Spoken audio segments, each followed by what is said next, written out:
Dans cette deuxième séance, nous allons voir la notion des variables. Pour accéder aux données dans la mémoire de l'ordinateur, à partir d'un programme, nous utilisons ce qu'on appelle les variables. Les principaux types de variables que nous avons sous Python sont le type entier, le type réel, le type chaîne de caractères, le type liste, et il y en a d'autres qu'on va voir à chaque fois qu'on aura besoin. Pour nommer une variable, on doit respecter quelques règles. Un nom de variable est une séquence de lettres de A à Z, minuscules ou majuscules, et de chiffres de 0 à 9, qui doit toujours commencer par une lettre. Le caractère spécial underscore, le tiré de 8, est autorisé, et c'est le seul caractère spécial autorisé dans le nom d'une variable. Pas d'espace, on n'a pas le droit de faire des espaces. Les majuscules et les minuscules sont distingués dans les noms de variables. Et il y a des noms qui sont réservés pour Python. Par exemple, if, for, as, and, et on a d'autres qui sont réservés, des mots qui sont réservés à Python. On va maintenant illustrer ceci. Dans l'interpréteur, nous allons définir la variable v et lui affecter la valeur 1. Cette opération d'affectation est représentée par le signe égal.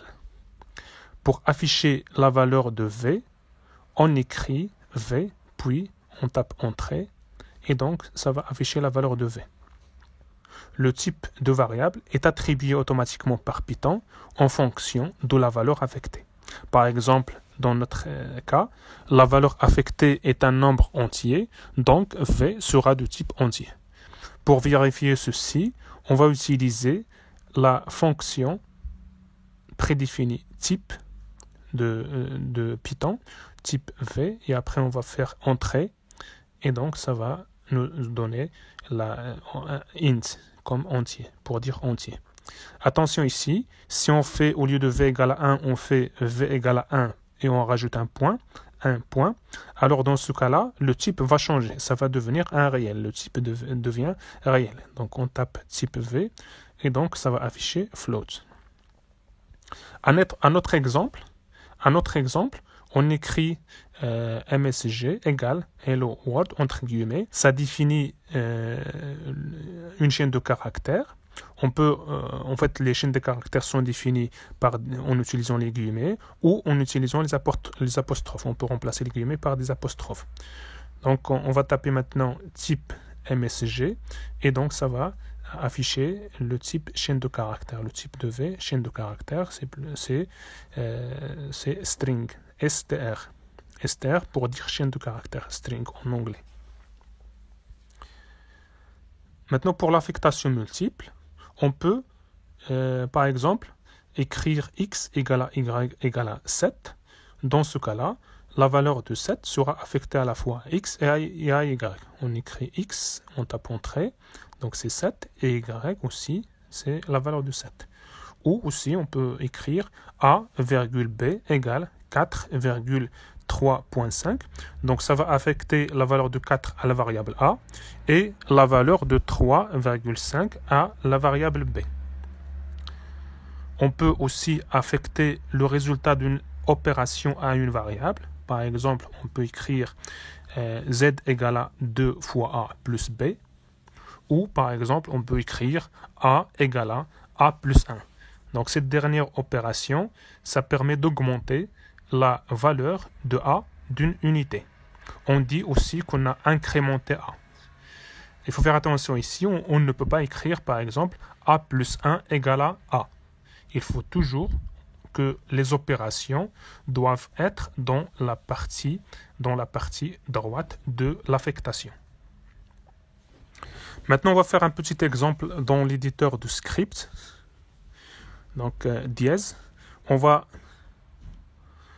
la surface d'un cercle. Le symbole dièse ici nous permet de faire des commentaires à l'intérieur de notre code. C'est-à-dire, tout ce qui vient après le dièse ne sera pas tenu en compte lors de l'exécution de notre programme. Mais ça nous permet d'avoir une meilleure lisibilité de notre code. On peut utiliser les 3 guillemets pour faire des commentaires aussi. On va faire 3 guillemets et après notre commentaire. Et à la fin, on va faire 3 guillemets, 3 autres guillemets pour fermer le commentaire. On peut faire plusieurs phrases en même temps. Maintenant, on va faire un autre petit code qui calcule la surface d'un cercle.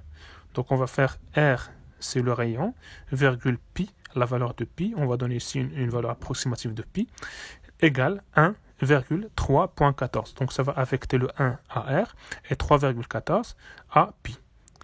Et on calcule notre surface, S égale à pi fois R au carré. Donc, le carré ici, il est exprimé par double étoile, R double étoile 2. On va faire un print S, on exécute et on aura notre résultat. Le S sera affiché. En fait, là, on va avoir la valeur de S. On peut aussi, pour avoir plus d'informations sur la valeur affichée, on peut écrire un message avant l'affichage de S en utilisant la fonction print. Donc, on va écrire print, entre parenthèses, la surface est, entre guillemets, virgule S. Et dans ce cas-là, ça va afficher la surface est et il va donner la valeur de S. On peut aussi afficher le type de notre variable si on veut, et en rajoutant par exemple le type de S et on écrit type S. On vient maintenant au bout de cette deuxième séance.